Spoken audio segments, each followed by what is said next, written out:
보톡스의 주된 작용은 근육이고요. 근육의 원래 존재 목적은 기능을 수행하기 위해서 있는 것입니다. 예를 들면은 승모근 같은 경우는 어깨 움직임에 관여되는 근육이고요. 종아리 근육은 걷거나 높은 곳, 계단이라든가 이런 데 올라갈 때 걷는 데 관여하는 근육이고요.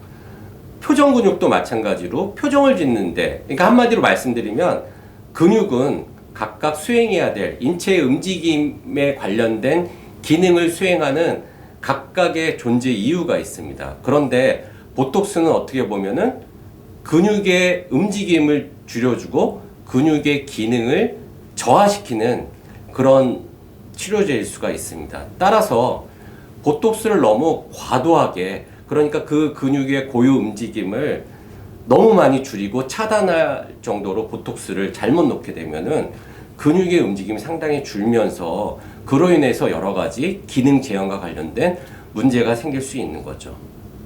그래서 보톡스는 시술하는 의사 입장에서는 각각의 그 근육의 고유 기능을 항상 기억하고 그 기능이 문제되지 않을 정도로 미용 목적에 부합될 정도로만 거기에 맞춰서 시술을 진행하는 것이 매우 중요하겠습니다. 그런데 사람마다 근육이 달라요. 무슨 얘기냐면 종아리 근육도 오른쪽 왼쪽이 다르고 턱 근육도 오른쪽 왼쪽이 다르고, 그거는 움직임 습관이나 이런 근육의 작용이 좌우도 다르고 개인마다 다르고 나이 연령대마다 다르고 하기 때문에 그것을 일률적으로, 예를 들면 보톡스 한 병 턱 근육, 뭐 보톡스 2병 종아리, 이렇게 산정해서 하는 것은 매우 위험하고 잘못된 생각이라고 판단됩니다.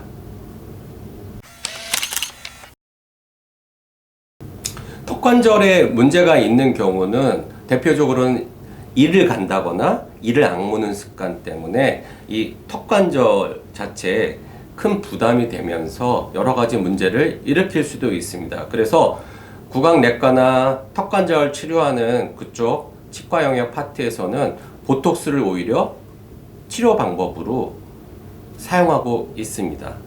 그래서 턱관절의 문제가 음식 씹는 근육, 뭐 저작근이라든가 관자 근육에 문제가 있다고 하면은 그 부담을 줄이기 위해서 보톡스를 맞는 것도 도움이 될 수가 있습니다. 보톡스 시술 후에 마사지 언제부터 받는지 정말 많이들 질문하시거든요. 그런데 보톡스 후에 시술 부위를, 예를 들면 미간이라든가 뭐 턱 근육에 보톡스 맞고 이제 언제부터 마사지 가능하냐. 왜냐면 얼굴 작아지게 하려고 얼굴 축소 경락 마사지 받는 분들이 상당히 많더라고요. 아니면 이제 피부 관리라든가 이제 얼굴 또 마사지 받는 분들도 요즘 많아지셨는데요. 병원마다 얘기하는 건 다릅니다. 어떤 병원은 일주일 후부터, 저 같은 경우는 2일이나 3일 후부터 또 가능하다고 말씀을 드립니다. 그 이유는 이 마사지를 이제 주의사항에 넣는 이유 중에 하나가 보톡스를 일정 영역에 놨어요.